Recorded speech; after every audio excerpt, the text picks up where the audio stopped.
Good afternoon, everyone. My name is Eve Bolton, and I'm chair of the Budget, Finance, and Growth Committee of the Cincinnati School Board. And with us, we have wonderful folks that know an awful lot from any number of walks of life within the CPS family, extended or primary. And we also have with us right now as well Melanie Bates, our member and chair of the Health and what is it, Mel? Health and Safety. I should know that since you've been the safety queen for us for, I won't say how many years now. But at any rate, I would like, and now we have Mr. Messer. Ryan Messer, our member, also has joined us. So welcome to them and welcome to the public and welcome to the folks that will be presenting today. We have a very large, not surprisingly, agenda that we will go through, and besides doing any other, which I don't think we have today, who knows, we have 8 items on our agenda as well as a committee discussion carried forward from yesterday's committee of the whole. So I am going to start at the bottom because I did of the agenda, and this is, I think, the 3rd time that some semblance of this has been on, as our wonderful treasurer, Jennifer Wagner, has been developing her board goals and treasurer goals, if you will, for evaluation for a few months now. So Treasurer Wagner, if you'll share with us those goals, it's one of those items that is critically important, but also can be done pretty quickly. Sure. Rob, you want to pull that document off I just sent you 10 seconds ago?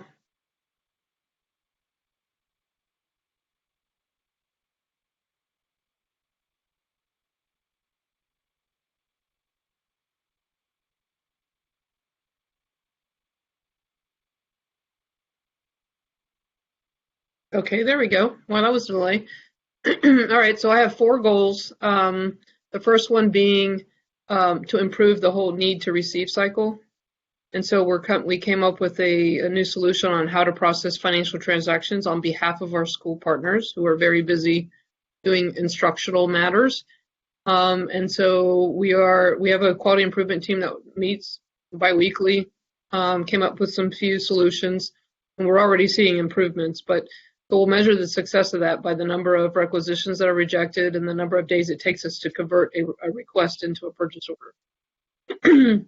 The second goal is surrounded about redesigning a budget system that is more equitable and serves the needs of the students. So it's a little bit different of thinking. And the way to measure that is that we adopt this new process and then we actually use it to develop the budget for fiscal year 23. Third goal is surrounded around the transition for my retirement, which is now being delayed a little bit.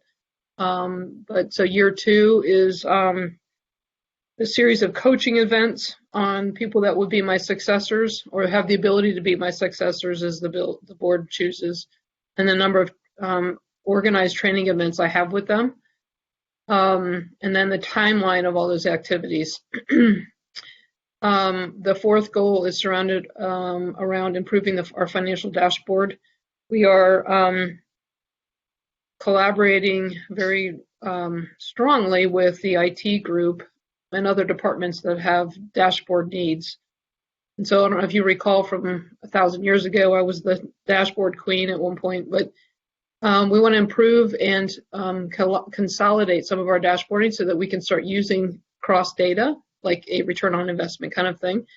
But for this year, we're going to convert some of our own departmental key performance indicators, such as the need to receive cycle, how long does it take us to pay a bill, how many payroll errors are we having, and stuff like that. So we have 5 measures internally and then 5 measures externally for the report to the public on how well we're doing financially. So those are the top 4 goals. I did get some feedback from a board member.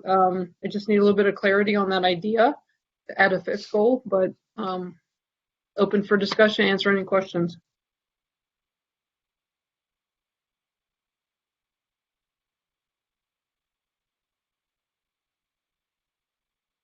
You're muted, Ms. Bolton. I'm glad I was muted. I just cursed a little bit. Mr. Messer. Yes, thank you, Ms. Wagner. Um, probably write those in your sleep these days. Um, so what was the fifth one? There was a fifth one that Ms. Bolton suggested regarding the monitoring of federal dollars. Oh, yeah. But it's something that we do monthly anyway, so it's not really, it wouldn't be really a stretch goal, like an improvement thing, unless I hear more from her. So I asked her for more clarity, and then we Well, can go from as it relates to that one, I think, this is an understated part of your job. I mean, it kind of came out last night. Like, people want you, like, what's the answer? Well, the problem is it's a complex thing that you have to look at 5,000 data sources to stay on top of it. So, just the effort and energy it takes for you to put all this together for this board to see, they don't understand the complexity behind that always. I think putting it on there really gives you credit for this bulk of work. And then, I know people are calling you like, what the hell's going on here? How is this working? Because you actually have the information better than even some of the leaders at the state level, et cetera. So I think capturing that so people are aware, but it got, that got thrown into like, 10,000 times bigger with the pandemic and all the funding sources and the weekly changes, et cetera. And then the way you've been showing that how that's, above and beyond what we have and what you can use that for, that's a lot of work. So that's why I would say to put it on there. Okay, good. So that's a good suggestion. I'll kind of think through the language of that.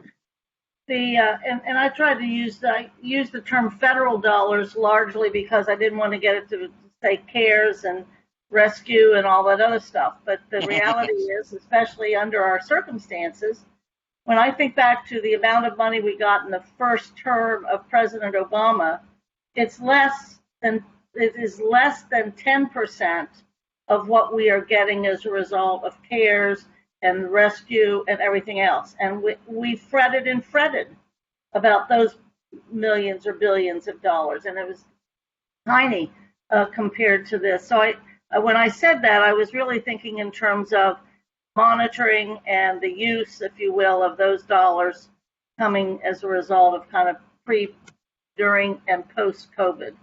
So that might clarify it a little bit, because we also have a situation where of the top two, at least for now, until we know how this is all going to proceed, of the top two people we supervise and depend upon, we know, God willing, that you're the person that we know will be here during those critical years for sure. So I think we're gonna be the point person in many ways for that, and I think Ryan's right about how huge it is. Okay, so that helps a lot. So I wrote down, and I'll make this pretty, but implement a public reporting process to provide transparency and education related to federal funds during COVID, something like that. I think that's fine, and that follows up on Ryan suggested, I think 3 or so months ago, maybe 4 months ago now, where indeed we do that kind of monthly report at finance as to what's going on with COVID dollars and what have you. So I think that makes sense. If you'll add that, that would be great. I will do. Anything else, Mrs. Bates? Good. I know she was trying to dial back in. I don't know if she is back on, but I got a text that she was working on that. Yeah. Okay. Well, let's move on, and we'll go back just to confuse everyone. We're going to go back up to the top item, and we're going to hear from the inimitable Vera Brooks to tell us something and about Jumpstart program and CPS preschool enrollment. And after she makes her presentation, if a couple people won't mind, we're going to then have our Preschool Promise folks make their statements and have their update. So, Vera? Okay. Is someone putting up the PowerPoint? Rob? Thank you. That one's not mine.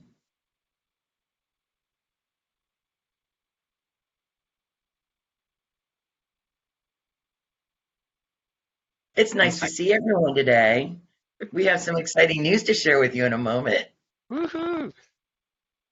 Love that. So as we're getting the PowerPoint up, first of all, we are designing our summer differently this year as we are aligning with the current strategic plan, looking towards the future of the new strategic plan, and looking at the 5 areas. So what I'll be sharing with you today will be things that relate to student-centered decision-making, optimizing capabilities, and growth. And that's still not mine, Rob. Mine says CPS Early Childhood Update.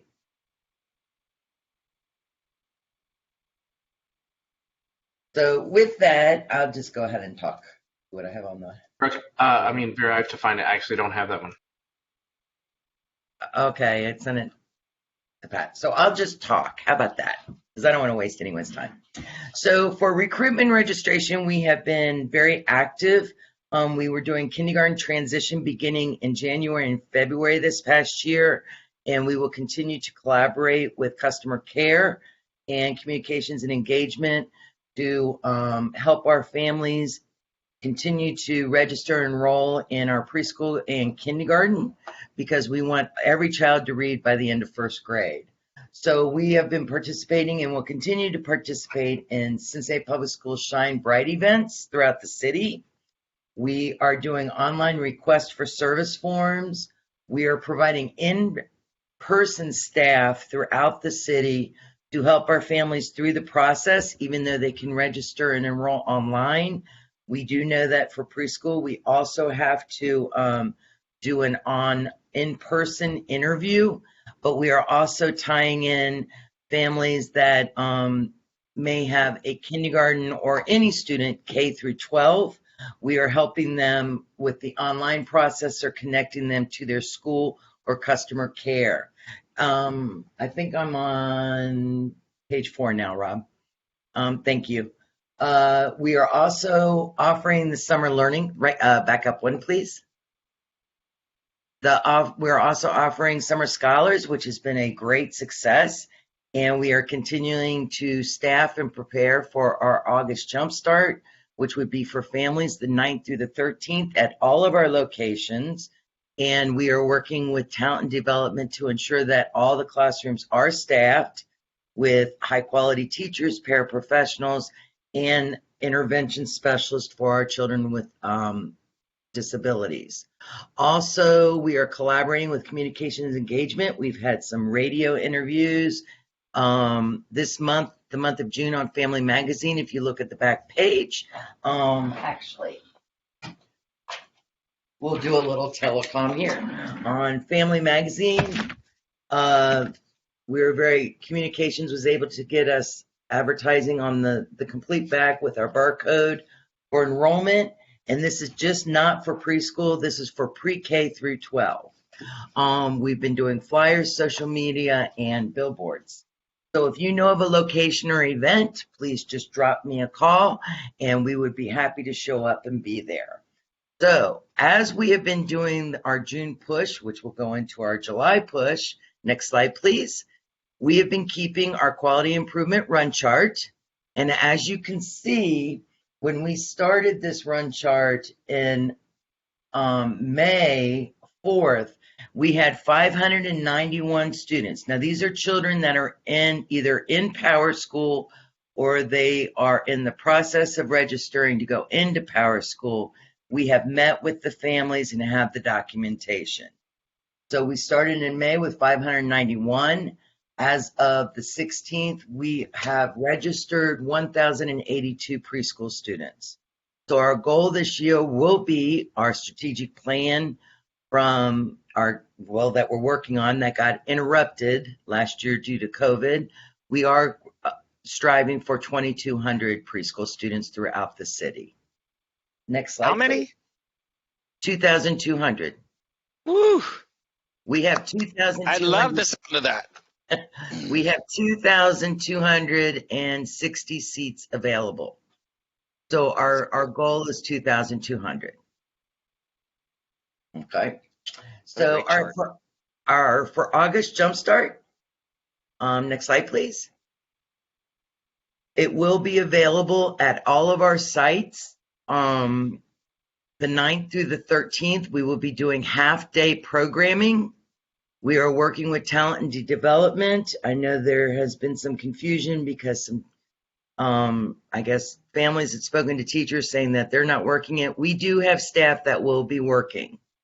We do have 10 hours where staff will prepare for the students the week before. And then the 9th through the 13th, students will be invited, preschoolers and kindergartners, all of them, to engage in activities to welcome them and prepare them for their learning community. So we are creating lessons to help a child transition, because we do understand many children, due to COVID, did not have the opportunity last year to either be with us or a private provider. So our lessons are, how do we engage with each other, social, emotional, also just routines, procedures. How do we go to music class? How do we eat lunch? Things like that. So we're really excited about our August Jumpstart. And next slide, please.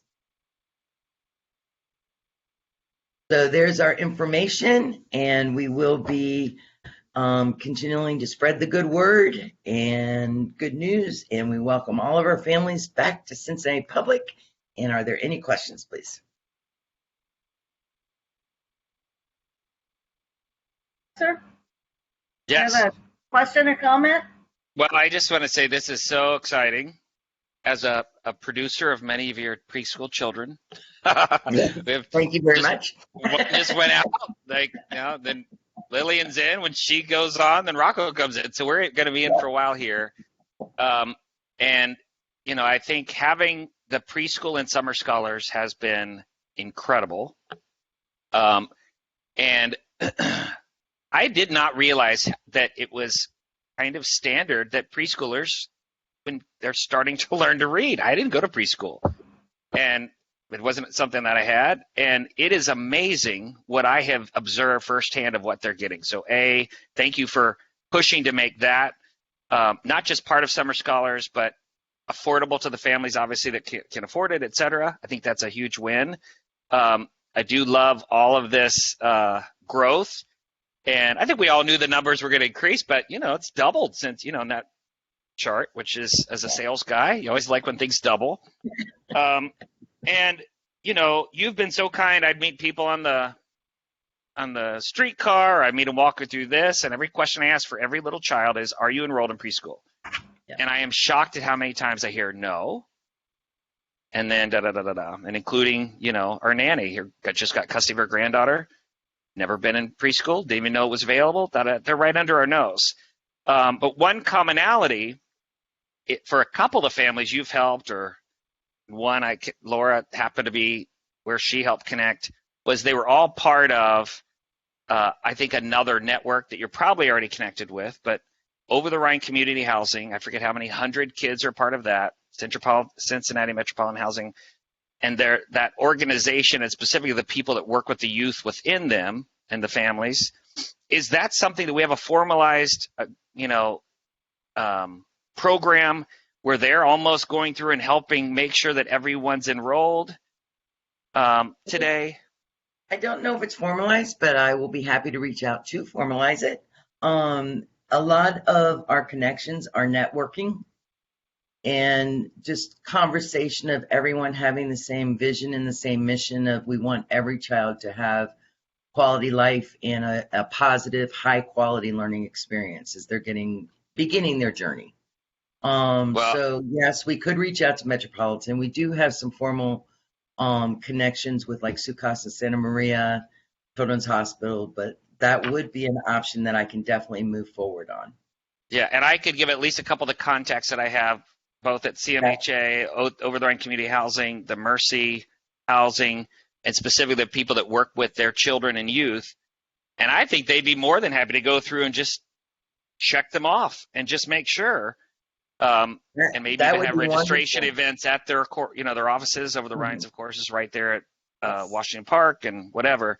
But just as a way to keep reaching some of these that may not be getting the message, always looking at, I don't care where they go to preschool as long as they go, obviously. But anyway, I just want to say thank you for your continued work there, and I love this Yeah. jump start. Aware of that. That's And addition. Board Member Messer, if you could share, if you want to email me those connections, I would love to, because we do have, our site at Ezra Charles and Rothenberg and Vine. We have some high quality preschool sites in the Oh, yeah. areas you mentioned. Absolutely. So we would love to make those connections if you could be our liaison to get I will ball set rolling. that up in an email to you tonight. That would Thank be you. wonderful. Thank you. Great. So Mrs. Bates been able to rejoin us, and if you have, do you have any questions, Mel? Not right now. Okay, let's go to our wonderful, wonderful Preschool Promise partners with their update and good news. Tell us what you've got. Well, thank you so much, Ms. Bolton. We are so pleased to join you again. And first, always want to start by saying how grateful and appreciative we are of the partnership with CPS, and specifically with Vera Brooks and her team. She is wonderful to work with, and that partnership has been able to work effectively to deliver the results that I'm about to share.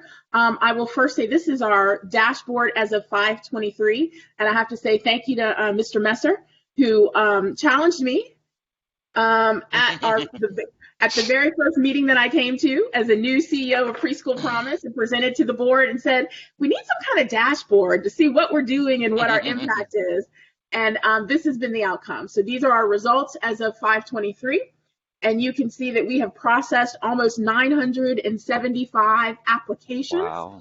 And we are at 770 approved, right? I will also highlight what's not on here is that we have seen for our extended learning session in the summer, last year we capped out at about 371 students. So far, a week and a half in, we already have 432 students enrolled. So we've seen a return to our numbers where they are before, and we're hoping that we'll continue through fall implementation as well. In this dashboard, you can see on most measures, we are far and above what our targeted goals are. We're at 28% of the goal that we set for enrollment. The number of quality seats that we're putting into the system is also at goal and above, as well as our wage pilots. There are some areas where we have concern and some risk that we are managing. One is the upcoming biennium deadline, by which all community providers have to have completed their professional development sessions, or they will no longer be able to participate in publicly funded childcare and will lose their star ratings. So we are working diligently to make sure that all of our providers have access to those professional development opportunities. You will also see we have kind of two areas of yellow that are really related to our family engagement activities and our community engagement activities. I am pleased to say that all of those yellows will be cleared up before the end of the fiscal year, and we've been working diligently to address those and make sure that we have our touch points with our families that have been completed, as well as onboarding all 70 of our new ambassadors to carry the message of the Preschool Promise. So I will take a break and see if anyone has questions about the dashboard, any of our specific initiatives, strategic goals, or outcomes.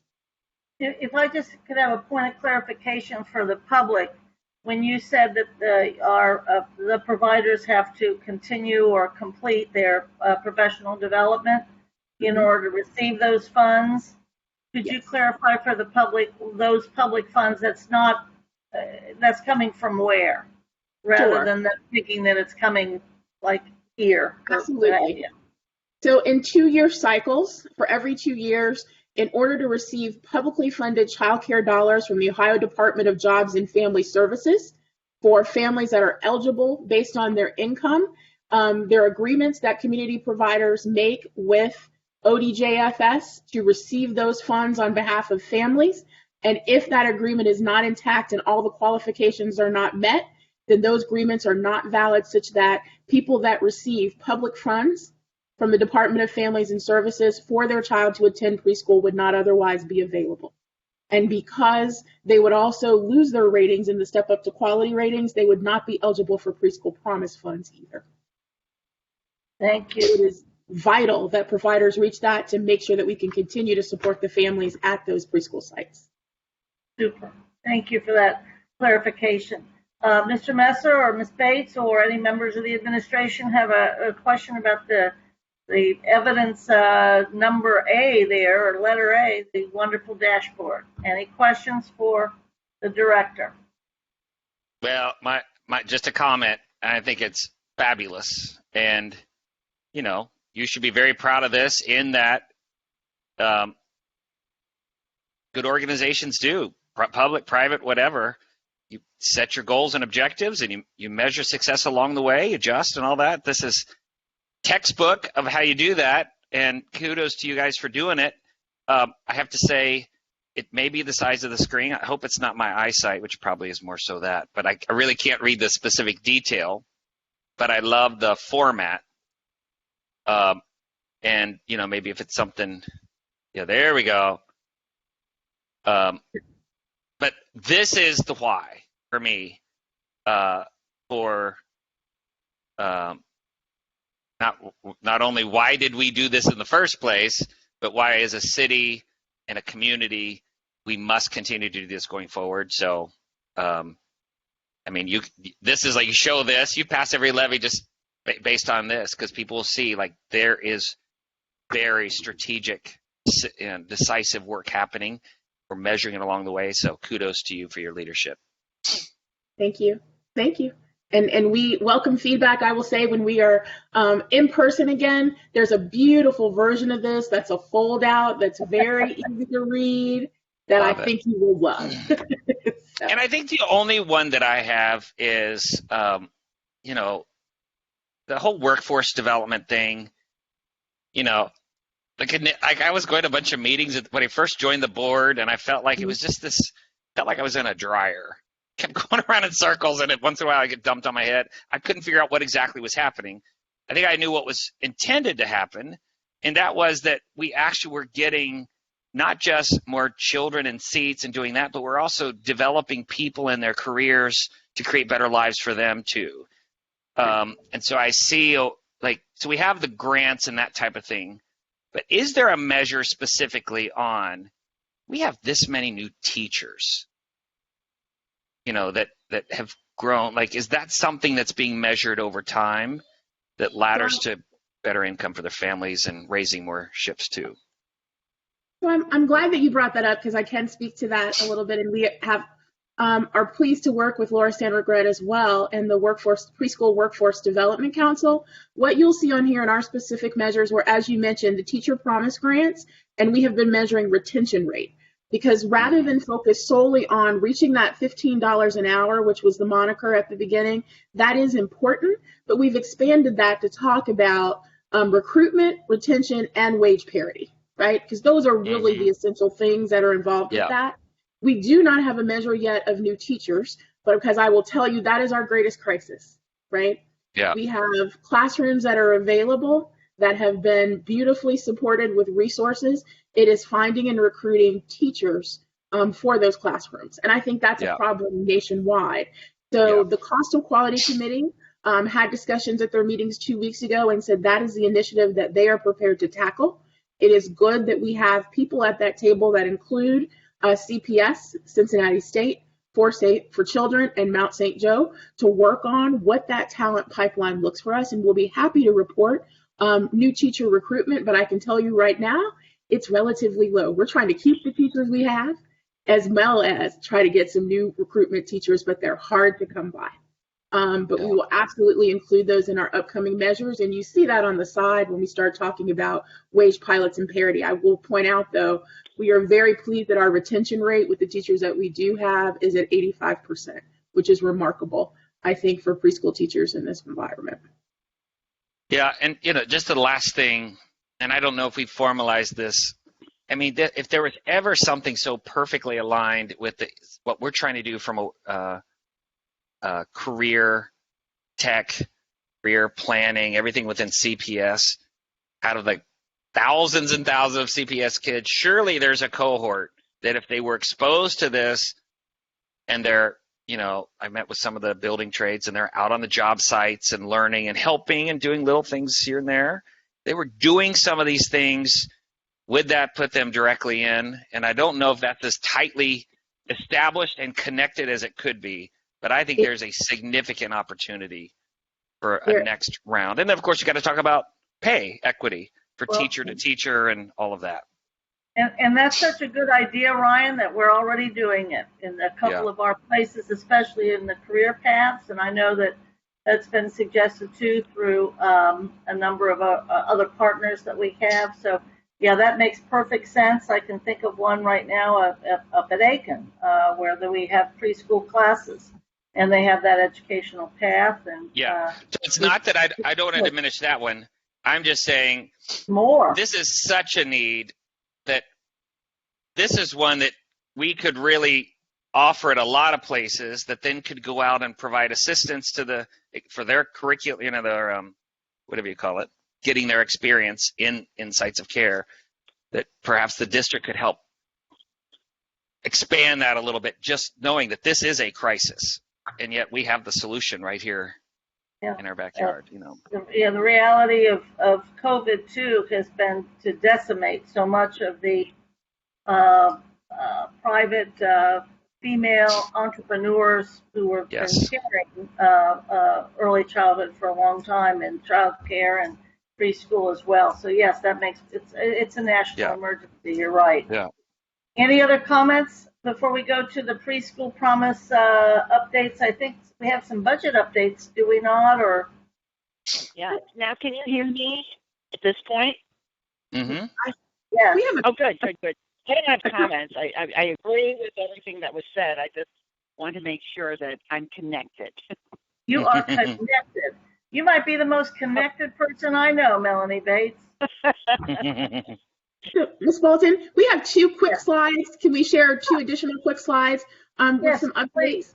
One is that I know that everyone probably has heard that there have been challenges to the Step Up to Quality system with some pending bills in the Ohio General Assembly that would basically gut all funding and support for the Step Up to Quality system, would move the mandate that we had for community providers to reach 3 stars by 2025 and limit the use of federal funds for hero pay and scholarships that support Step Up to Quality. We're just keeping everyone informed of that, making sure that they know what's going on, and really doing our best to share with people how important quality is and the impact of quality by using the data and outcomes to really demonstrate how community providers have embraced quality. I mean, we've seen astronomical increases in people that have participated in that, as much as, a 340% increase in providers that are engaged and involved in quality improvement. And we also see the outcomes of that, which is that,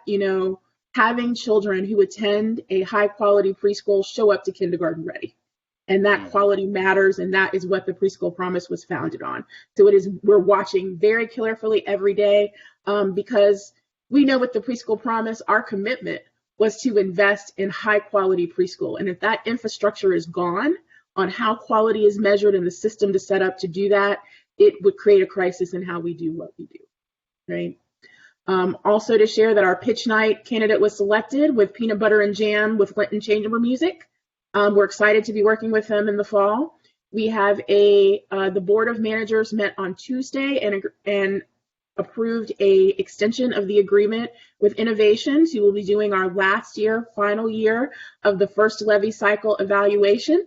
And our Board of Managers will be meeting for a retreat for the first time in 4 years in August.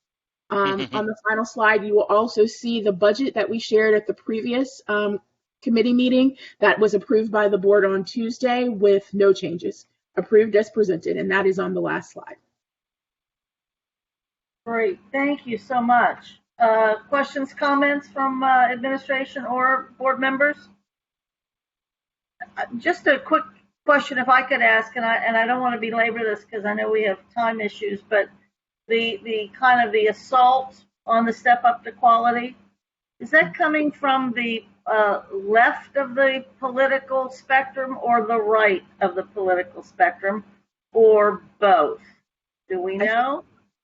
I think we know, and I would say a little bit of both, right? Yeah. So we saw a proposal on the House side that came on some changes that needed to be made or recommended to be made on Step Up to Quality. The response to that with the Senate budget bill was even worse and detrimental, that really stripped most of the funding and really made Step Up to Quality and participation in that optional not a priority, and remove Right. the funding and support for that.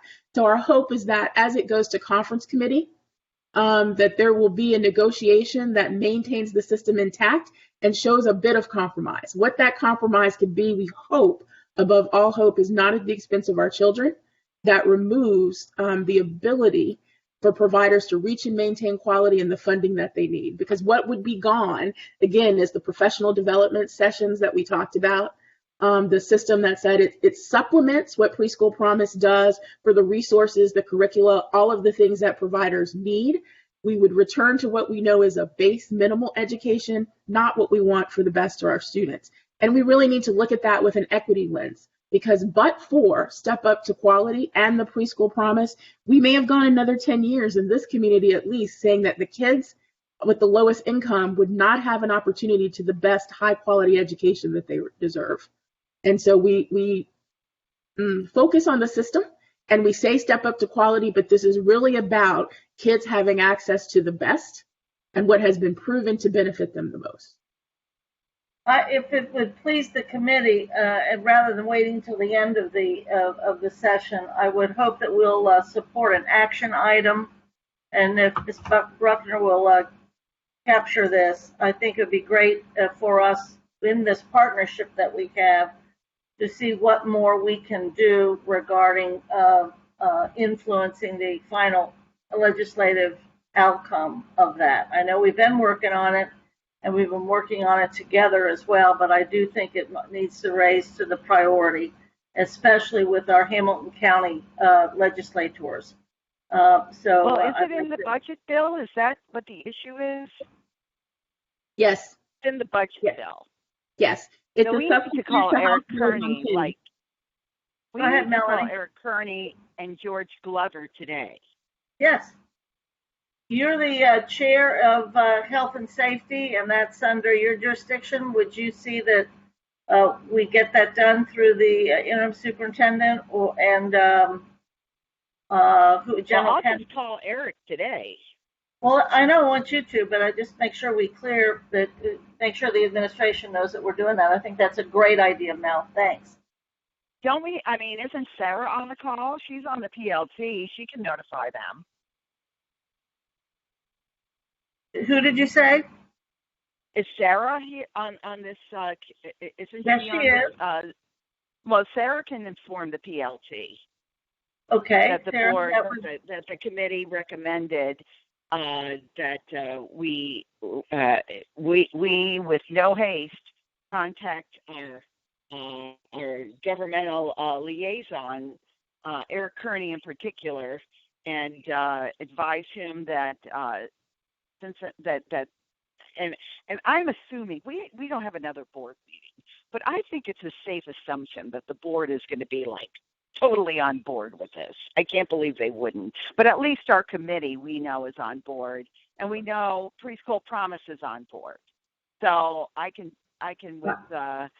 with credibility cite those two, that our committee and Preschool Promise. Would that be accurate, Shara?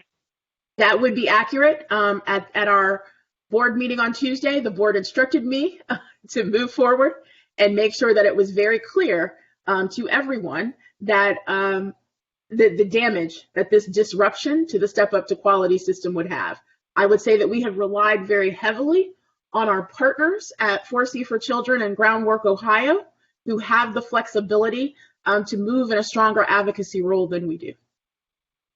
Okay, so I may do this in the morning, because what I'd like to do, Shara, if you can email the committee statement or resolution your board made, and then I can also email the rest of the board the recommendation that our committee made, and copy, of course, the superintendent on this, and say that the committee instructed me to call Eric Kearney regarding the support of this, and if there's any objection, let me know as soon as possible, and I'll send that out first thing in the morning. And if I don't hear anything by noon, I'm assuming that everyone's in support. How's that? Is that a good plan? I think that's a good plan. I'm just trying to remind you of 2 years ago and just last year about certain people getting admonished, thinking committees can do this. So the plan is for you to call Eric and for us to make this only an action item because we can't give, certain things beyond that. And you connect with Eric, and then Sarah, if you will inform the administration that we want them to be a strong partner in this so that we're not stepping out of our efforts here. But I think that would be great. I think it's urgent and it needs to be done, and it just trying to follow the proper vocabulary of action item and getting people involved. So that's great. And I will And be also, clear that okay, so go ahead. I I'm sorry. was going to also say, but I will notify the other board. I'll have, this sent to the entire board. But I also would like to get Greg Landsman involved. And he may be able to, I'm not sure when or what committee he's on, but if we get our city of Cincinnati behind us as well, that I think would be very powerful. And I can call Greg and find out what his thoughts are in getting involvement from, the council on this. Great. You do that as a board member, and the committee's done what the committee needs to do, and Shara's lined up, and Sarah's reporting back, so the administration is fully engaged. And you're absolutely right. The whole board would be very supportive of it. We just want to make sure we're doing it the right way. Are there any other things that we need to do? Yes, and so I will be sent a statement, right, by Shara, and I know what was said in our committee, but Shara, can you send me the statement that CPP made regarding this?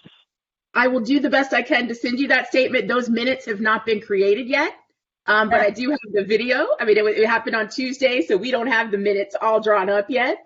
But I can send you, as I said, we'll see where we are with the minutes, but send you affirmation that's in the video. And I will also send you supporting information, as I said, from the coalition partners we've been working with who have taken the advocacy role while we take the role of information. Awesome. Yeah. Okay.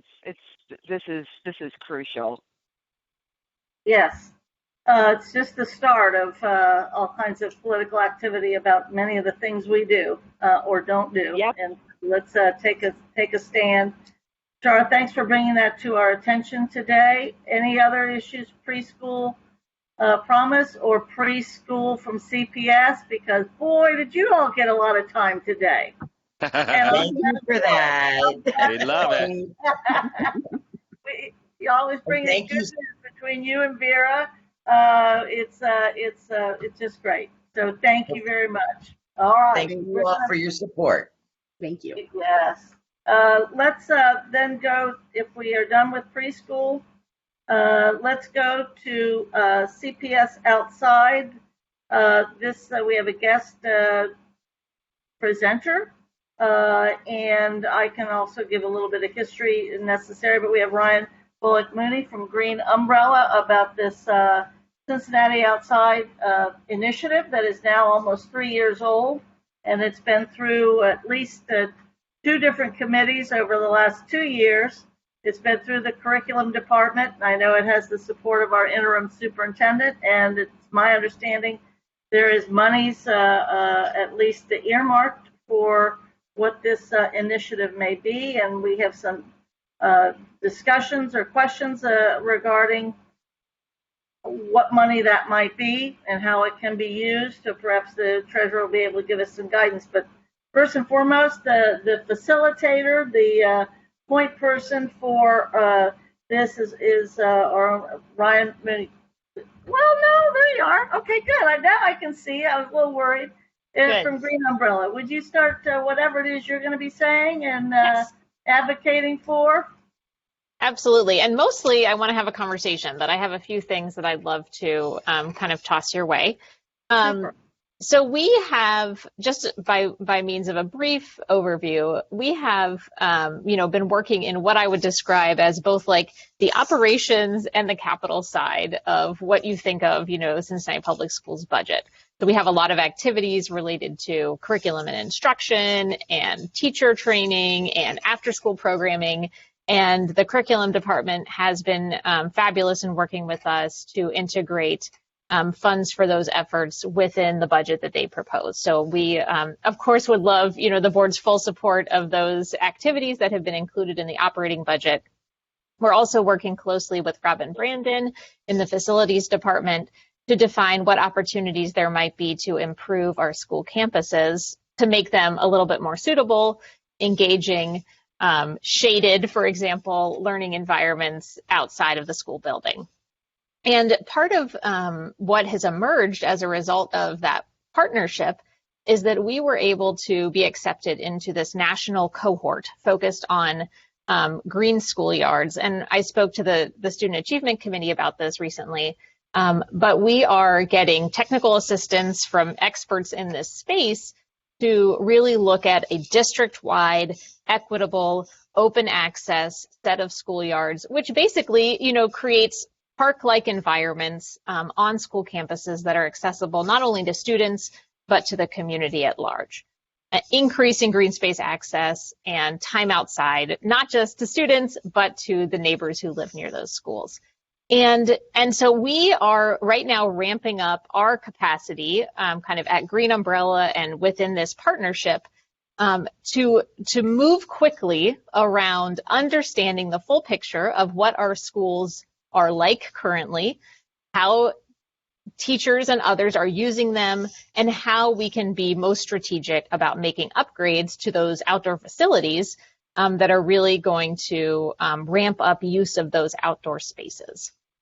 And this will likely be a staged effort in the sense that we'll recognize, there's some real, kind of quick, easy things that we can do that are going to allow teachers to get outside with their students this year, but then we are also looking at, longer term site development that could really just turn these campuses into fabulous green spaces.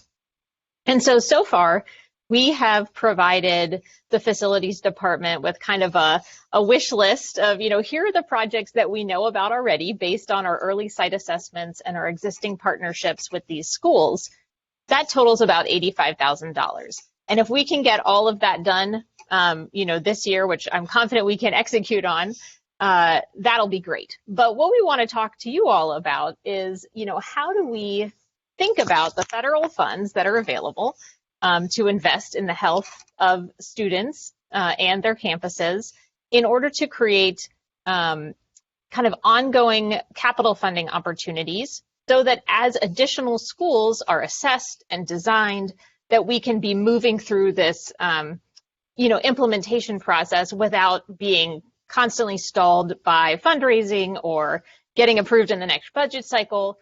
So I'd love to explore, what options are available within the federal funds. Goes back to the goals conversation earlier, that we could be kind of keeping our eye on, and maybe I'll just leave it there. I'd love to hear your thoughts on how that could look. Treasurer Wagner, can you give us any kind of an update? I know some of this stuff changes by the week or by which source, but certainly some of it may be COVID related or not, and certainly we're anticipating some of the advice you might be giving us. So the guidelines we received from the federal government and from the Ohio Department of Education indicate that these monies should be used for students who were harmed by the pandemic, disadvantaged and falling behind. So they want us to spend the money on preventing learning loss, preventing virus, and helping respond to the COVID. Mr. Lindy sent me an article that he was referencing last night, and there's a lot of criticism on how people are spending their money, and it's not focused on learning loss. And so they put in a rule that at least 20% of your funds have to be focused on learning loss.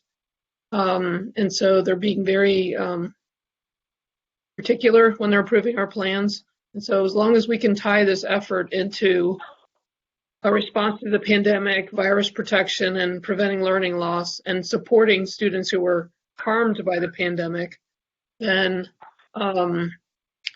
we should be okay.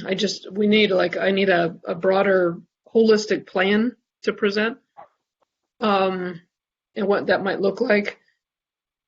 I just lost my train of thought. I was going to say something else, but that's my initial response. Because if I could have an initial response, because I know that Mr. Messersmith was an early supporter of all this, for sure, and Melanie's work certainly from the recreation and efforts, and I can't remember the name of the program that he's embraced and shared with us. I do want to say there's probably 30 different organizations that are all part of this network, and it actually began, I guess, with the park board folks and the CPS folks coming together. My question is for Jen would be, is social emotional part of that? Because I kind of thought that was an angle as well, where it's been damaged. The children have suffered learning loss and also emotional setbacks as a result. Is that part of the mix too, as we try to develop that master plan that you're talking about? Yeah, it's social and emotional mental health is one of the eligibility categories, but it needs to be tied to COVID, right? Okay. So yes. And I didn't bring all of my my case making visuals with me today, but thanks to our partnership in this national network, we have tons of resources to share about specifically how green schoolyards and time outside can create, help make up that learning loss and create those environments where students really want to come to school and are engaged in their learning and have improved behavior and increased academic outcomes. So there's a lot of great evidence out there that I can share. Great. Mr. Messer or Mrs. Bates? Well, yeah, I mean, I think, I would make it mandate that every school have this built into how they operate. Yesterday, I got the chance, right before we had our board meeting last night. Yesterday at lunchtime, the zoo board went out and toured the project at Rockdale. And one of the teachers from, one of the teachers came out and she got everybody, they were just flabbergasted in how she saw not only what they were going to do, how it was going to impact, the lives of these kids from an academic standpoint, how it was going to holistically improve the quality of life. And she talked about, some of these children have asthma. And as a result of the greenhouse gases and everything else that's happening, she said, we have done a whole lesson when they just installed these solar panels and how those solar panels will impact their little brother or little sister that has asthma and can't breathe. And that by embracing this, and then we're going to go into that space and have classrooms in those amphitheaters, and they're going to touch and eat, whatever. So there's so many great things. We're just at the tip of the iceberg. I'd love us to have that national brand that we are the greenest district in the nation. And I think you're helping us get there. So I don't even really know who you are, Ryan. You have a great name, but I'm in love with you already for the work you're doing. So thank you for that. Awesome. It's great work. One question I would have. Oh, I'm sorry, Mr. Yates. Go ahead. I was going to say, and you all know I've been a huge proponent of outdoor education, and I really value your partnership. And hey, I'm in full support because, quite frankly, I haven't seen a district-wide effort to promote this at every school. I see individual schools doing this, but it's not. I haven't seen this as a priority for the district. So, more power to us to help support what you're doing, Ryan, because I think it's so critical. I think Melanie is a good point. I think that's the action plan, or the action item for us, is to do what we need to do to help facilitate, as Jen mentioned, an overall master plan about the facilities, the campuses, or what have you. So that could be maybe an action item that we could recommend to do whatever we can do to facilitate that. Glad that Robin's been clued in, and I'm glad too. I know that Student Achievement is sending or is beginning to work on a couple of resolutions that go along with these national organizations. So we'll be seeing that as well. So that would be great. Does anybody else have any questions or comments? Or Ryan, do you have anything else you'd like to share with us? Well, what would be a good next step? Perhaps I'm wondering if I should meet with the treasurer to understand a little bit more kind of your process for planning out these federal funds. What would be an appropriate follow-up? I wouldn't probably have the treasurer necessarily. She admonished me about the problems with meeting with vendors or what have you. But what I think we can do, and it doesn't have to be through this committee, but almost as a part of student achievement, is the next direction, just because it's the curriculum-based piece. And so we already have that okay there with the interim superintendent. And we also do have this $700,000 somewhere in one of those budget line items, if I recall. So let's do that, and maybe we can meet with, I don't know if it's the interim superintendent or one of the, I know we've met before with the assistant superintendent, Bunty, and those folks. So I think the next thing is to find some administration that will help us look at that master plan. And Jen, who do you think that would be? Is it Robin? Is it, we already have the curriculum folks? Who would you think? So our typical process is Sarah Oliver is volunteering. Yeah. I did. Oh, I did raise my hand. I'd volunteer to be involved. Yeah. excellent. She is at the, well, if I talk long enough, I knew that somebody would, and I was hoping it would be you, because you've done wonders on our, safe schools and all of that. So I appreciate that. So that's the next thing, Ryan. Plan a meeting with Sarah Trimble Oliver, and if you guys can get together, we'll figure out who else that might be to help working on that master plan. Wonderful. And then we also other Ryan, first Ryan. Yeah. Can you hear me? Yep. Okay. Oh God, what's his name at the city? Your green man. Your green man. Yeah. Michael? Who's leading the Green Cincinnati Initiative? Oscar or Ollie Kroner. Ollie There Kroner. you go. Okay. Yes. Let's include him, because that was on your part of the strategic plan. And well, remember we brought him in. We brought him in, and then it was almost like then whoever the district brought somebody, wasn't anybody here, so nobody's, whatever, but somebody brought somebody in, and they're like, you cannot make money and you will lose money on solar. And I was like, who is that, the guy? Oh, he sells us our fuel and electric and gas. I was like, you gotta be kidding me. Of course it's not going to work in his eyes. He's never going to lose business. So I think getting Ollie, which, Cincinnati has gone on the map as the, we're going to be green, Every school building we should find grants to put solar and create an outdoor space by 2025 for every single school to have this capability. And Ryan is in charge. We're going to follow.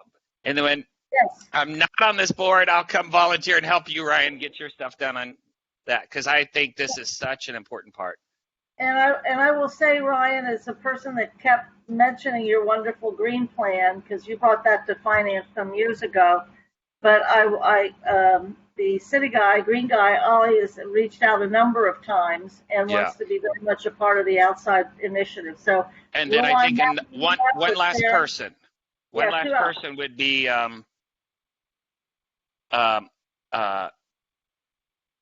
CPS parent, lives in Over the Rhine, daughter Andy at SCPA. Holtzhauser. Andy Holtzhauser, thank you very much. Yep. He was the other one who wanted to, because he's connected to a lot of funders through the work that he did starting his initial group than where he is today. And there were some people that had come to the table. And then there are 3 very wealthy businessmen, probably you know who they are, that right before the pandemic wanted to sit down with Laura and talk about some private funding to help us move forward in this space. And then the pandemic happened the week before we were supposed to meet. That we reinitiate some of them, because that was where funding could come from, that was totally outside of what we get today, that was going to be a feel-good for these very wealthy people to do something because that was their passion. So I'd love to connect all that and hand it over and organize it.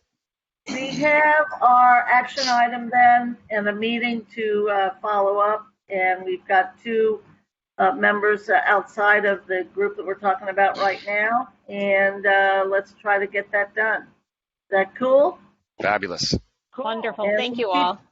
And that we'll keep Jennifer apprised as well to keep giving us some guidance as to how to make this happen with the flow of revenue as best we can. Thank you. Next on our item, we have any number of things still. Let's go to our internal auditor, who's going to be presenting the highlights regarding the internal audit effort, and knowing that she also reports to our community audit committee. She has any number of folks to whom she has to report. So we're glad that you're here for us. Appreciate your continuing attendance at finance. We really appreciate it. So, Ms. Robert? My pleasure. Good afternoon, everyone. It's great to see you all. If I might ask for the fiscal year 2022 internal audit plan to be brought up on screen for us.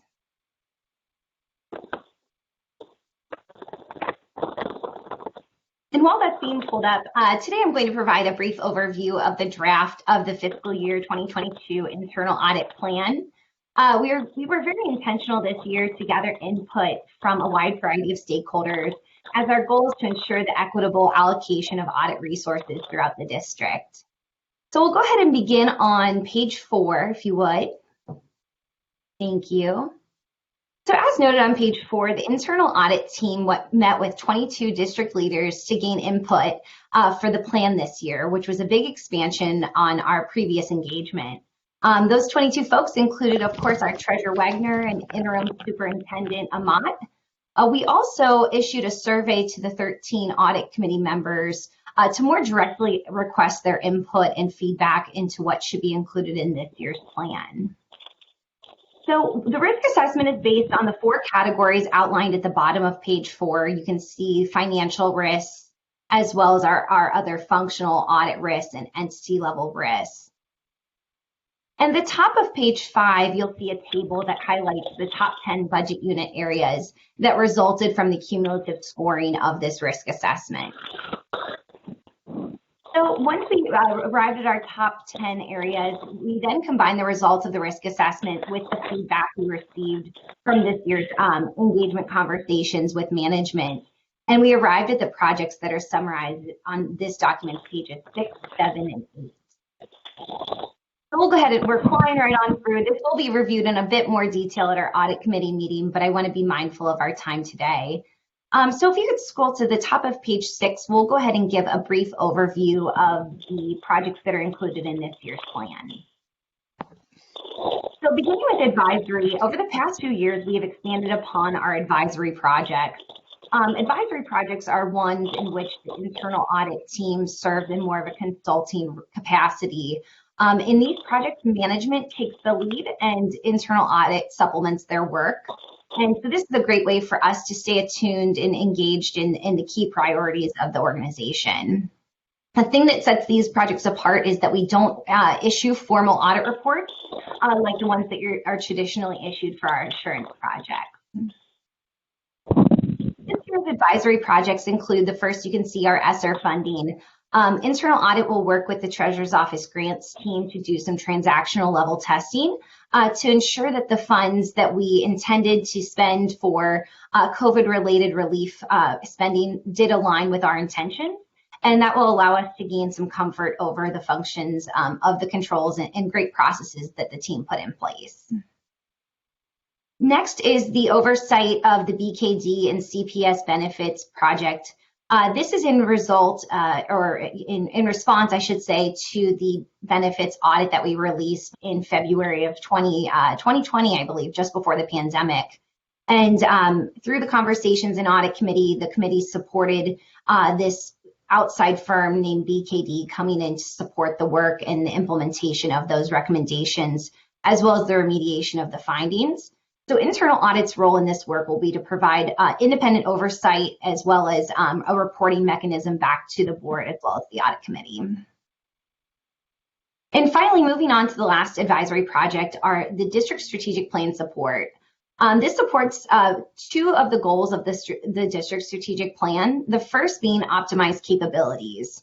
So we've selected a cash minimization project that will be led by the Treasurer's Office AR team, as well as a project with the purchasing department around contracts management. So as you can see in the plan, there are going to be some focuses in the contracts management project around diversity and inclusion, the tracking of those metrics, as I know that has been a high priority of the board.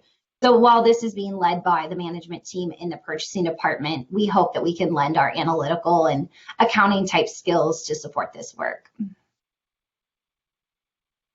Moving on to the next page, we'll go over just very briefly the assurance projects that are included in this year's plan. So through great feedback from our treasurer, we were able to partner up again and focus on a couple of projects that touch the department. First of which is the accounts payable process. We will be performing a traditional audit that will result in an audit report. The goal of this project is to provide feedback and help the treasurer's office on their continuous growth as they move forward.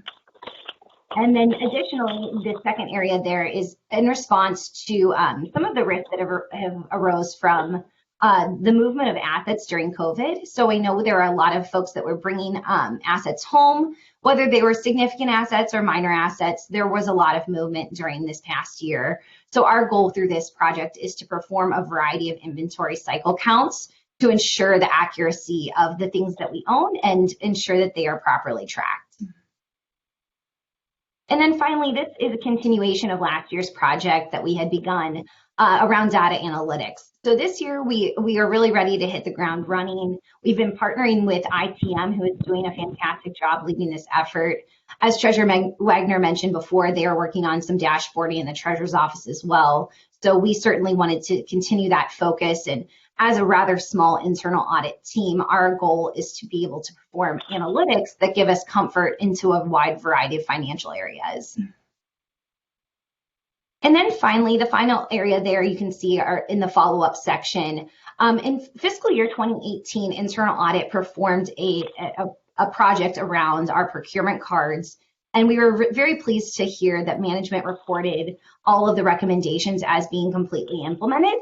While, of course, they're still being mindful of continuous improvement, we collectively thought this was a great opportunity for us to come back and reperform the audit that we performed in 2018, hopefully to capture some of those improvements and perhaps lend some additional insights as to where additional improvements may be able to take place. So that is a very high level of the projects we've included in this year's plan. We welcome any questions and input from the Finance Committee. And as I mentioned, we plan to bring this draft to the Audit Committee on June 30th. Do members have any comments or suggestions? I know we're seeing this and it's so important. Any comments? We'll probably see it again, but just publicly, this is one of those things. I don't know that if I wasn't sitting here, I would know that this level of scrutiny was done across this organization. So it gives me great confidence. Not only we do it, but have you specifically, Lauren. I just am so impressed and have been for past 4 years, that and this is just such a wonderful thing that's done. I don't know if it's done at the city. I don't know if it's done at the county, but I'm so glad we're doing it here. Thank you, Mr. Messer. Bates, are you good? I am good. Excellent. Again, we appreciate Lauren and most particularly appreciate our outstanding community audit committee. I don't know that many school districts, certainly in the state, out of over 600, have this kind of quality watch. And then I know Mrs. Wagner will tell us too how many times a year outside folks are auditing us, as well as the function that we have to improve our quality, having our own director of internal audit. Jen, how many audits do we go through? I guess Lauren would certainly know that too. I know somewhere around 10 to 15 audits every year. It seems like we're always under one audit or another. Exactly. Lauren, is that an exaggeration, you think? Not at all. Well, I appreciate it, and I appreciate you being cognizant of our time. We have this opportunity to read this. It's so important that you're helping and working through the strategic plan too. I think that's crucial. Very, very crucial, especially in the optimizing our operations, but also I've seen you do wonderful work. I know you've had conducted stuff regarding transportation 2 or so years ago. I know that you did one regarding A to E, A to S a couple of years ago as well. It really helps us organize our thoughts and try to figure out new directions. So thank you very, very much. Appreciate it. Thank you, Ms. Bolton. Good work. You bet. Thank you.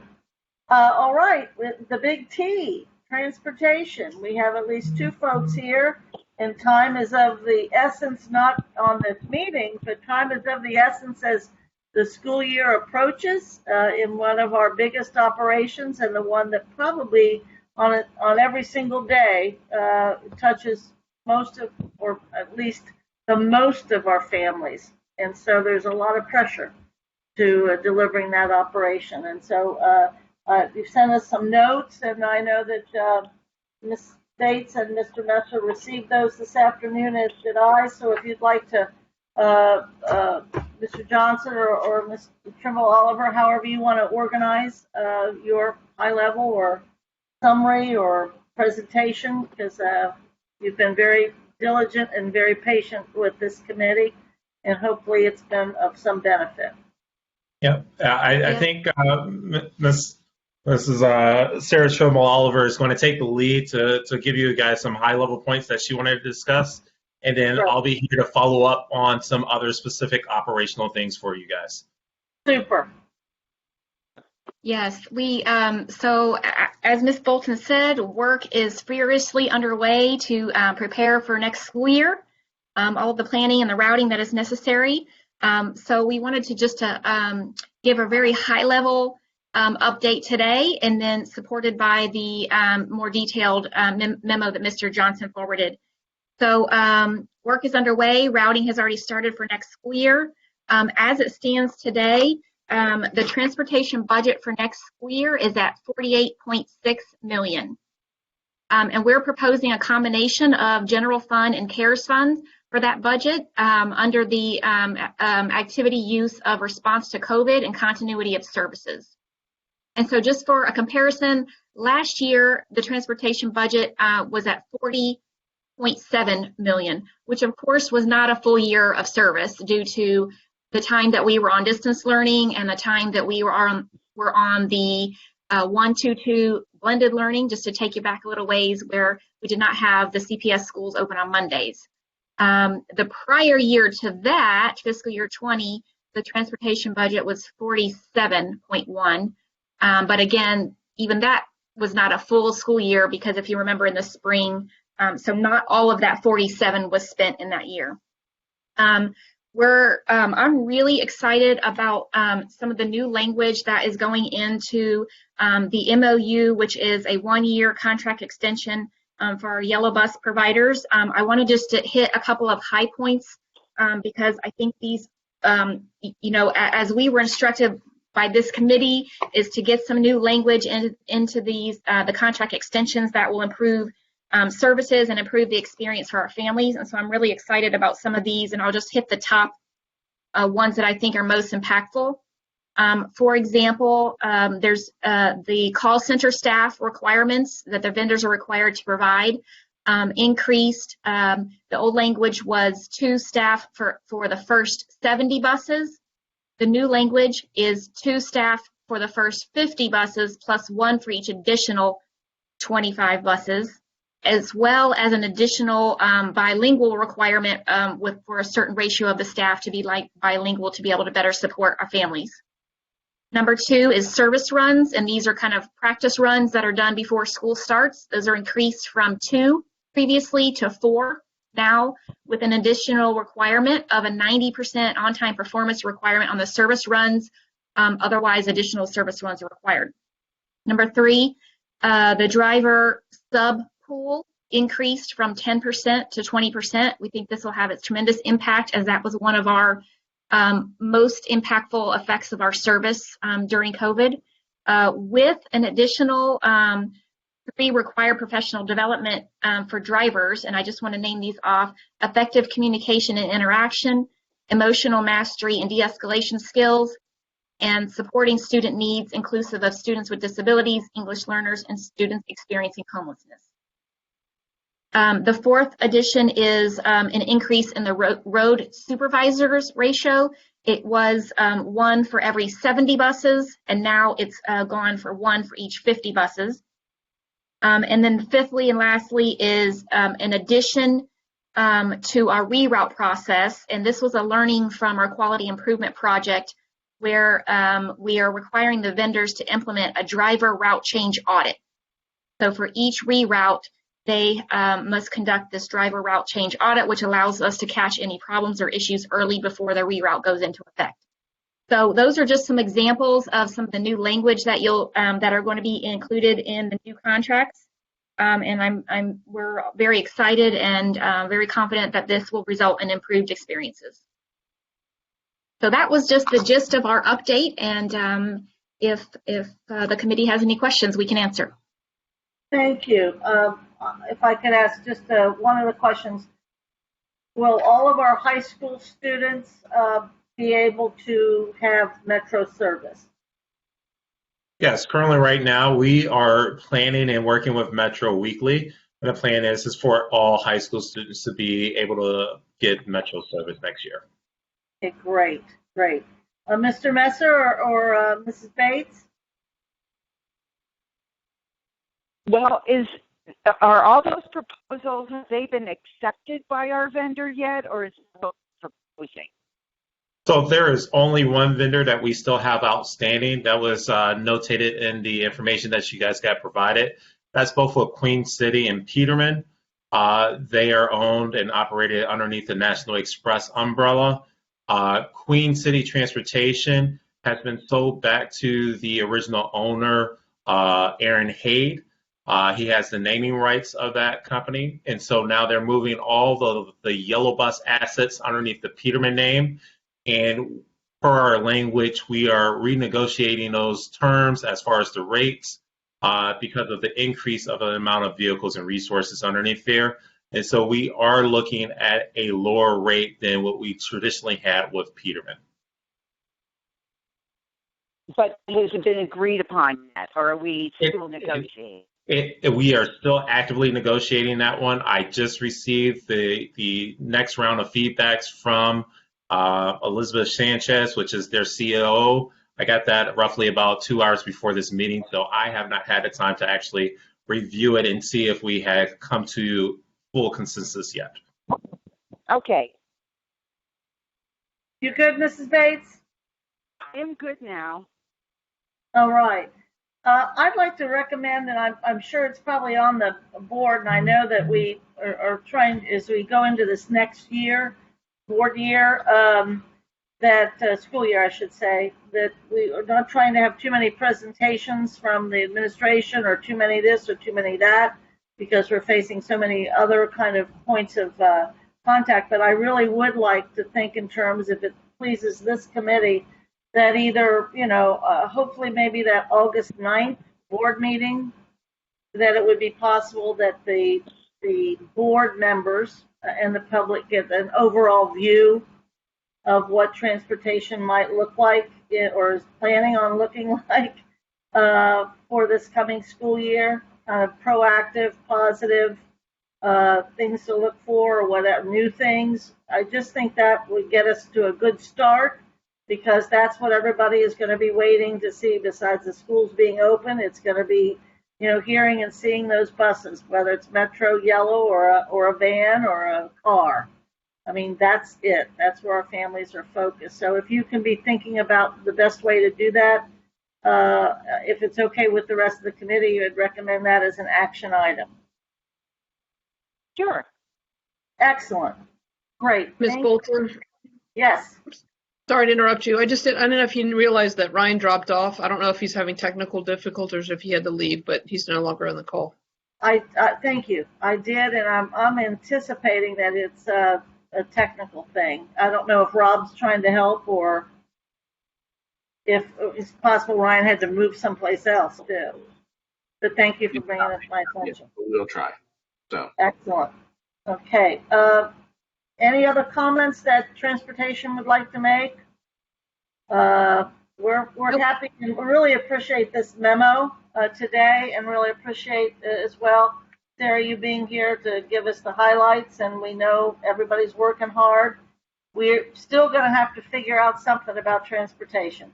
You know, not all this work you all are doing and have done is great. It's just the cost of it is just phenomenal. But most of the solutions are things that might not serve our families as well as we would want. So that begins to be it. But we'll be thinking about it. We'll focus on the coming year and getting this right this year. Super. Mrs. Bates, did you have a comment that I stepped on? No, you're right. Great. Thank you. Appreciate it. Thank you. Yeah, feel free to leave. It's okay. Get on the bus. I don't know. Whatever. Thank you. And Sarah, thanks for volunteering about the outside piece. I think that's going to be exciting. Yeah, my pleasure. Excellent. We have highlighted. That's the way you use volunteer. Yes, exactly. Well, you know, that's how it happens. We have Kevin Ashley, Director of Financial Reporting and Transparency, to present us some highlights, but I also know we're supposed to be having as a board committee a discussion as a follow-up to yesterday. But if we don't have Mr. Messer, so Kevin, we might interrupt you just like they do on the network news, like when the president appears and they're not getting any more commentary. Sorry, but if you could just give us the super highlights, because I'll hold off on the number 7, and then the only thing left then is our discussion within the committee. But if you can hit the highlights as to see if we can get Mr. Messer back, that would be great. Certainly. And since you do have the reports, you can peruse those at your convenience. And if you have any questions, certainly you can let me or Ms. Wagner know. I will have Rob pull up the financial real quick. Slide 3 shows our cash balances and encumbrances, and they're fairly consistent with last year. Like I said, just go like page 3. On that one, we're subtracting the lower box from the taller box. Is that what we're doing? So yeah, the blue represents the outstanding encumbrances, the outstanding purchase orders at the end of May, and then green is the cash balance at that point. Okay, thank you. Sure. The next page is revenue comparisons. You'll see fairly consistent, nothing really unexpected there. On the next page, one of the things I noted there at the bottom is we are expecting a payment from the city here soon, and so that will kind of even that back out as well. It was just something that was delayed at this point. The next page is expenses. Kind of the high level there, the middle blue is last year through May, and the blue to the right is the current year. So, you know, as we anticipated, our budget is down a little bit in terms of actuals compared to last year. The next slide shows our budget as a whole, kind of broken. Kevin, can we go back just to that one slide? Yeah. The difference there between the last 2 columns, the working budget. So the green is the working budget, which was the approved budget for fiscal year 21, plus the carryover purchase orders from the prior year. So just kind of pointing out that that includes the prior year purchase orders carried over.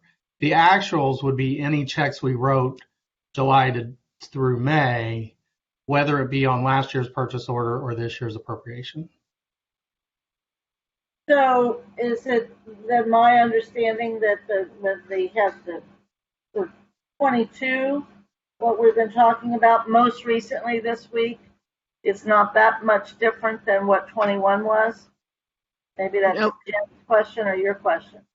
It's coincidentally, it looks like the same number, but this number that you see here in the green chart, the budget's 647, and then we had about $30 million in carryover encumbrances. So purchase orders that were out there but had not been invoiced and paid yet. So next year's budget happens to be 676, and we're working through the year-end close. We don't know what our encumbrances will look like at the end of this year, but we always carry over that budget from one year to the next. So you don't want the new year's budget have to pay for last year's invoice that comes in late. It's all about the cash. Yes, so there you go. You're learning. But I'm learning after 13 years.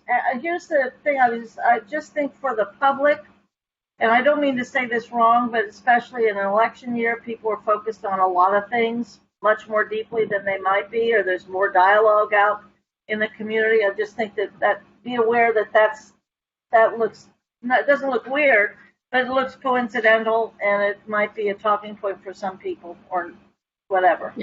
Yeah. I had the same thought. So Okay, yes, good. we are in the new budget. We are funding strategic initiatives. On this slide, I just wanted to point out that our spending this year is even lower than it was 2 years ago before COVID. So Yes. we are in unprecedented times, and so it's forecasting is not easy, but we're getting there. This is a slide, and with all the commentary from both you and Kevin, this would be a slide that would help inform the board, I think. I mean, it seems to capture a bit. I know they've seen stuff like it, but as you're saying, it's the spending piece and the impact. And we can review this when we go over the finance minutes at June 28th, if you like. Great. Think about that. I think that would be helpful. Okay. Good. And then to stick with the highlights, I'll switch over to I have a preschool presentation as well, just 2 quick slides. All Do that. those real quick. Please. So Rob, on the very next page, just to point out the number of students that fall under tuition assistance for this year as of the end of May was 605. You'll kind of see that in the purple line. And then that calculates out to about 3.8 million. Compared to last year at this point, obviously it was 836 students, and it was around 5.8 million fiscal year to date at that point. And then the next slide kind of captures the year-to-date spend related to preschool. So that middle number column would be the actuals. You'll see the revenue was just over the budget and pretty much consistent with last year. There again, you'll see that tuition assistance, our payments to United Way, and these do not include the underspend or the carryover. So that sometimes is the difference. The light blue column is the prior year. So it's just doing a comparison current year to prior year. And I believe that'll take care of the highlights for me. Fantastic. Great. Is Mrs. Bates on? Yes. Any questions for Kevin or any comments? No. We're good? We are good. Excellent day. Well, then I'm going to move the last item on the agenda is a kind of a compilation of all the growth and whatever kinds of comments, particularly two that would include some discussion because the treasurer kind of apprised me that there might be some misunderstanding about the Meridian plan only pertaining to high school. So I kind of went back over notes as to how it might impact some elementary. So I'll save that for our meeting in August because there's no sense of urgency to it. We can have these discussions about where we ended yesterday, the idea of having what did you call it, temporary appropriation and or Ryan did. I didn't. Not Ryan. Mike did. Yeah, Mike brought up I think what Mike was talking about most particularly was just and I think I saw your head nod in the meeting about what poor Jen is having to face, which is differing information by the week or by the source, and I think that's getting more solidified for her. And I guess it varies state by state, and the issue was whether or not and the dialogue, it seemed that the administration wanted to pass the budget as scheduled on the 28th.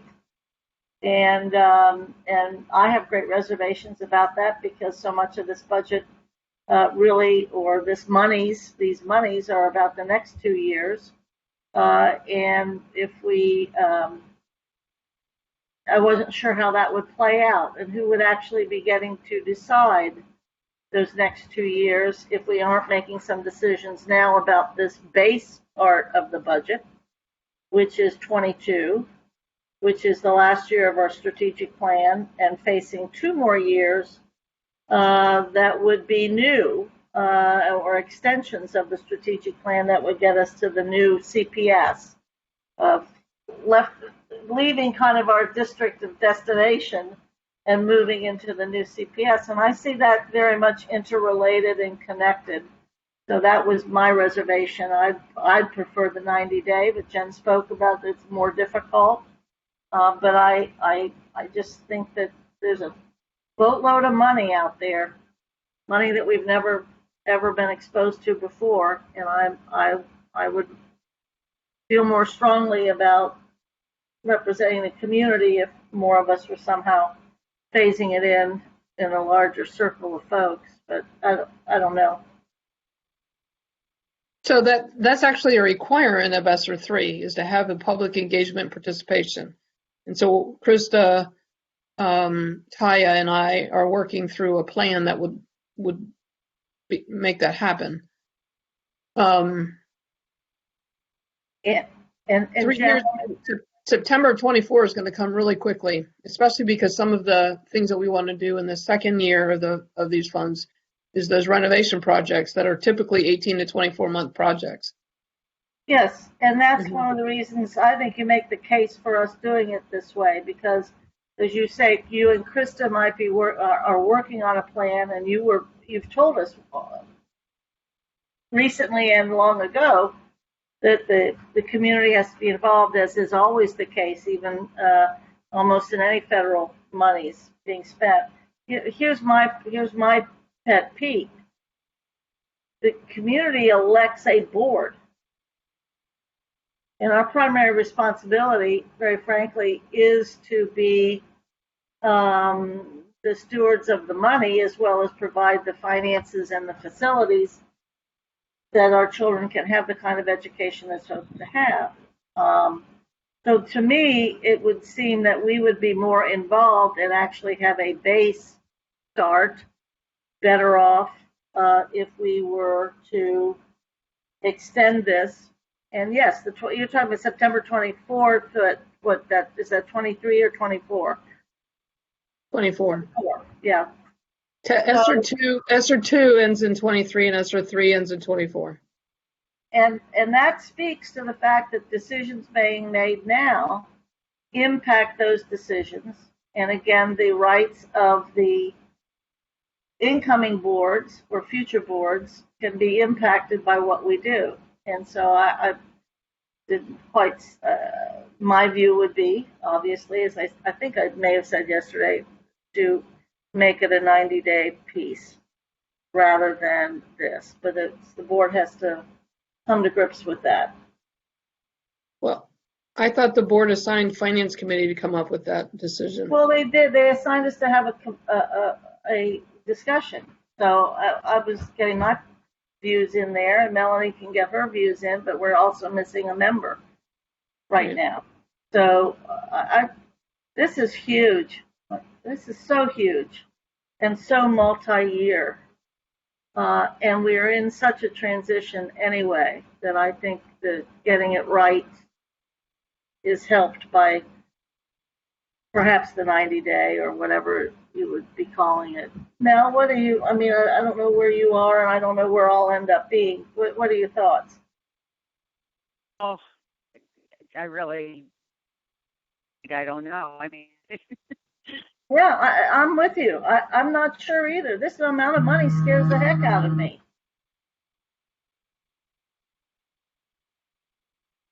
And I'm not willing to pass it off or make these critical decisions this year that will impact the next 2 years, or not use this time to actually, we've lost new CPS in all of this. Jen, I'm sorry, go ahead.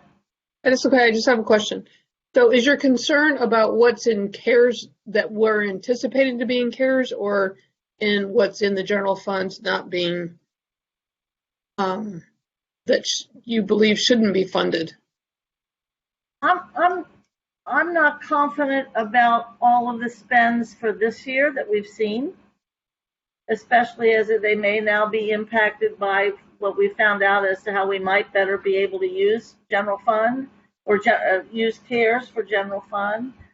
I'm really worried about being able to do this so that we are, of course, always avoiding a levy, but also making sure that there's going to be money for other boards to make decisions, and for us not to just play this money away. I went back and looked at the research on the reforms during the Obama time, and granted, I was just a brand new little board member, but I mean, we fretted and fretted, and there was nothing. It was a thimbleful of money, and it had all kinds of mandates attached to it. I just think if we take a little bit of time, and we're seldom very encouraged, and it's not the administration's fault, it's a board fault, to actually ask board members, do you like that line item, or is this, we've got 2 or 3 board members that are super concerned about high school and how our high schools are running. I don't know about the money, but we never quite get to that discussion. So my view is that we, in this time, I think we can just take a pause and be sure about the information that we're getting, and have a base budget that is really something that works towards the future. Mel? Yeah.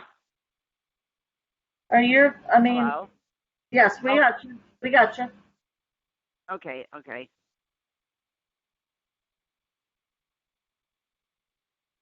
Where do you think? Is the concern that the money is being used up too quickly?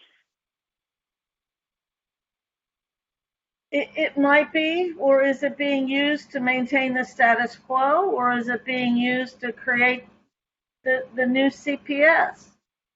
I mean, there's a lot to the new CPS. We have contract negotiations are all part of the new CPS. The growth plan, getting our folks back. I just think that it's hard for us we shouldn't be thinking about this as an annual budget. And we should never think of that. And we're not. We're building a 3-year CARES plan, and everything in the CARES budget is related to learning loss. So $30 million in summer scholars, a ton of money on, technology for concurrent learning, a ton of money on nurses services, for, the health, reading specialists to help with the first grade reading. So these are targeted to the primary, and you heard Superintendent Mott talk about that last night. There's a ton of money put together for facility improvements that, as requested by the board. So what we can do is on the 28th, or even maybe like in a board brief, is I'll update that document, the 3-year CARES plan. I presented it like 2 weeks ago, but it's changed since then, right? Yeah. The stuff that we put in there today or yesterday to help balance the budget was to continue services to return to in classroom. It's not what you call it. What'd you say? Status quo. Status quo. It's not status quo. This is about getting kids transported back to the buildings. This is about returning athletics back because we cut athletics last year, right? It's about supporting our increased legal expenses because of pandemic behaviors. And so it wasn't willy-nilly return stuff back to the normal. You know, and I how shall I say it? It sounds like I don't trust, but you used a pronoun that made me think. If the federal government's saying we have to have community input to spend these dollars, why in the heck wouldn't you extend the opportunity of the board to continue to participate in the development of what's happening? I mean, what's we? We have a fantastic administration. We have fantastic staff folks. But it just seems concerning to me that the people that are going to be held most accountable, and especially in an election year, and need to continue to be a part of this. And it doesn't seem as though we will be if we say, okay, go for it now, and instead of working through this with more knowledge. We're not asking you to appropriate a 3-year dollar value. I know that. This is general, so the general fund will represent the general school year, and the CARES Act will only be the things that are in the first year's CARES Act.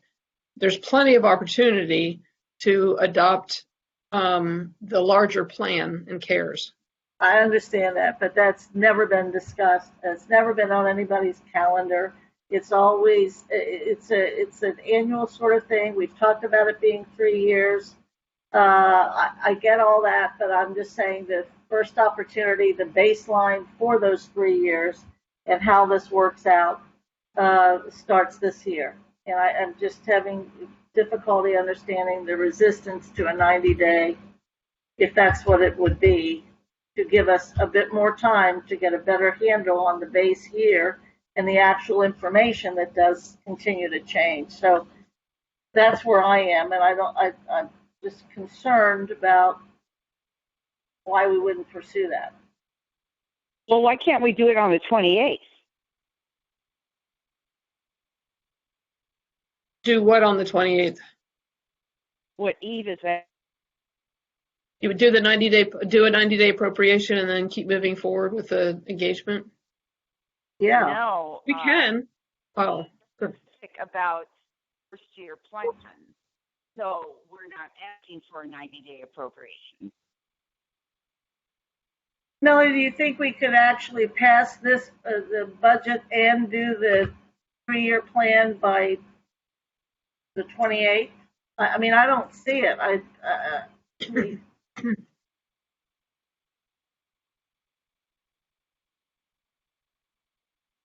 Hello? Yeah, there. What about the not doing it for 90 days, but like what was your proposal or what was one of your ideas, Jen? The July meeting and then the August 9th? That was the cliff. That's not what we're talking about right now. So the cliff is everything that's in CARES. What are we going to do about it when that money goes away? Not how are we going to spend it for the next 3 years? There's a different conversation. I thought the cliff. We can't adopt a 3-year plan until we engage the public. So that'll come by August. We'll continue to do that. The challenge is all these deadlines are difficult to meet because they keep changing the rules on us or they keep changing the information I on will us. not vote for the thing, which is fine. Other 6 people will. But this is just setting down the course for those next 3 years, and I'm just very concerned about it. But the consensus of the board. So should I be preparing 2 appropriations then? No, I mean, the board now. I have no doubt when the administration speaks to the board, and as you did yesterday, and as Tiana did yesterday, the administration, there's enough board members that will say, well, those are the experts, and you are. But this is an extremely unique pivotal thing that we're about to do. And the community needs to be involved, and that doesn't mean having little groups meet. It means that the board should be involved with all of this. And I'm not getting a sense that that's going to be happening anyway. So it's I think the majority of the board will do what you ask them to do, and gladly, and that's it. Well, we want the board to be comfortable with the direction we're going in. Well, the board will be. I have no doubt, because you're making the case not to do what I'm wanting to do, which is fine. No, I'm not making that case. I'm not trying to make that case. What I responded to yesterday was, somebody said, why Jen, what's your opinion on the 90-day plan? I said, it's just harder to manage because there's no budget in place. You're spending money that there's no budget in place. We can do that. Cutting out. Are we cutting out? Can you hear me? We can hear you. You know, the board, okay, so we're required to spend, 20% on, what is it called? Learning Not loss. Retention. Learning loss. The board has been presented with data regarding learning loss, and we're saying, first, you know, is it because the kindergartners have not, their scores or assessments been, extremely low? I mean, that sounds good, but, or is it third grade guarantee, because second graders just weren't on target? I mean, I think maybe is that kind of what Eve's getting at? Yeah, yes, I'm just not confident that we are in a position at this time to make as many of these big decisions based upon where we are now and knowing they are impacting the future. And I still don't understand the resistance about taking that time.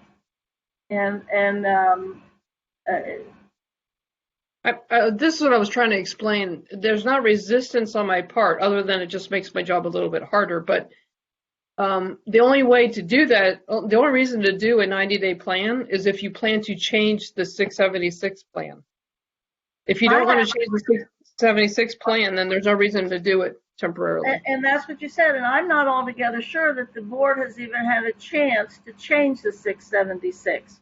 We got the 676. Yesterday?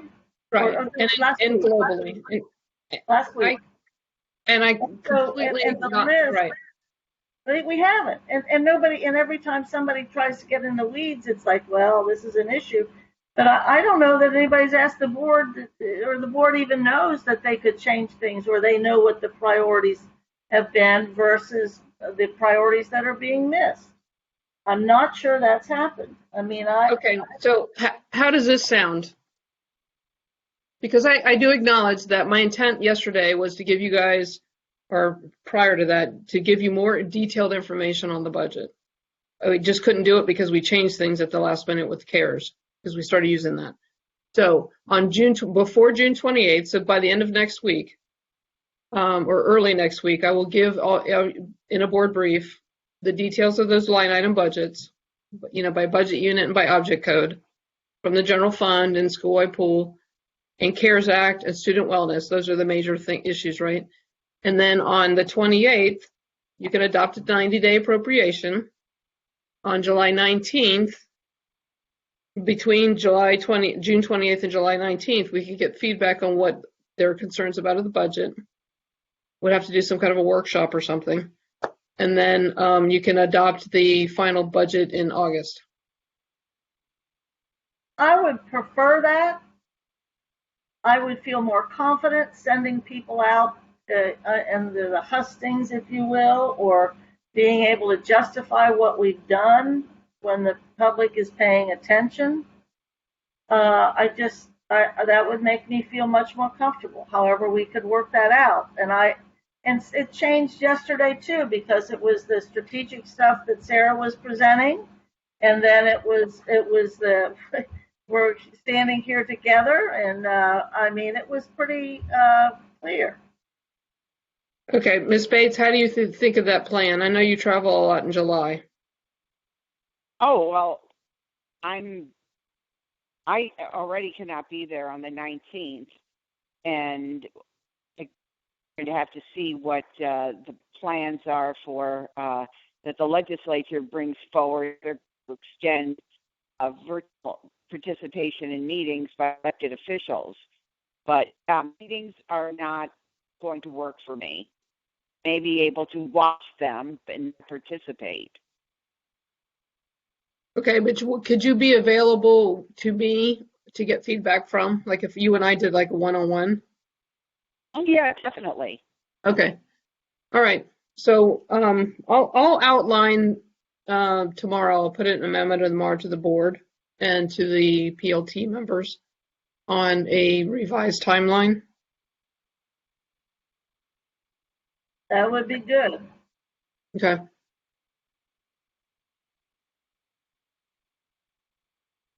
Do you have anything else, Mel? I'm good. I am too, and I just the tension out here, whether it's curricular or it's financial or whatever it is. Melanie, you know better than anybody, when the public's fully engaged and discourse is happening, we have to be able to defend whatever it is we've done. Well, I think it's a matter of time before, that is allocated to the city has been in the news quite a bit. And I know council members, and political hay out of it. Yes. Yes. With their money. And how foolish they looked. And so I don't want to repeat that. Or even give the impression that that's what's happened. Okay. I'm happy to revise the timeline. Too, I don't to consent of the full board change the timeline. I don't think this committee has the authority to do that. No. We were supposed to come back from the discussion with some, as you said, Jen, some sort of resolution or further discussion or whatever. Mm-hmm. We can't change it, but we're supposed to report back and as to what it is. But you're going to report back on the day you have to vote. So, so you're going to do I'll do a memo to the board informing them of changed time frame from my perspective. Proposed based upon the fellow. But because we don't have a state budget yet, and there's more changes on. Now they're talking about dumping student wellness back into the general fund, but at a smaller rate, and so that's a concern. But their IT department can't update the state reporting until October. So whatever they decide, they're going to modify. I don't know what they're going to do. It's going to be very difficult on treasurers. But because of that, because of interim status, because of CARES, because of pandemic, we can certainly do the 90-day plan. It's going to be a challenge for budget managers to enter 90-day contracts instead of full-year contracts as they normally do. Mm-hmm. And so we'll have to process that, make sure that we don't go over the 90-day appropriation value. But it's, like I said, it's just work. So we'll be fine. We'll make it work. Okay. Thank you. I think we can justify it better. And I think ultimately the board will be happier when they actually look at their priorities and see what's there or not there or whatever. Yeah, I just got to take some time I've given all the information out. They got to update the system. I have to re-extract so I can do some presentation analysis on it. So by the end of next week, I should be able to get you all the data. That would be appreciated. Of course. Mel, you have anything to Okay. close on? That's it for me. Great. Well, thanks for the comments and thanks for adding to the concerns and solution. Thank you, Jen. Of course. Thank you, whoever's still here. Appreciate it. Thank you all. For continuing to participate. So are we adjourned then? Yeah, we've got the action items. You've got an action item, and Sarah's got an action item, and then I know Pat's maintained a complete list. So happy trails, as Roy Rogers and Dale Evans used to say, riding on their horses Trigger and Buttermilk. Happy trails. See ya. Bye-bye. Okay, bye-bye. Bye, kid.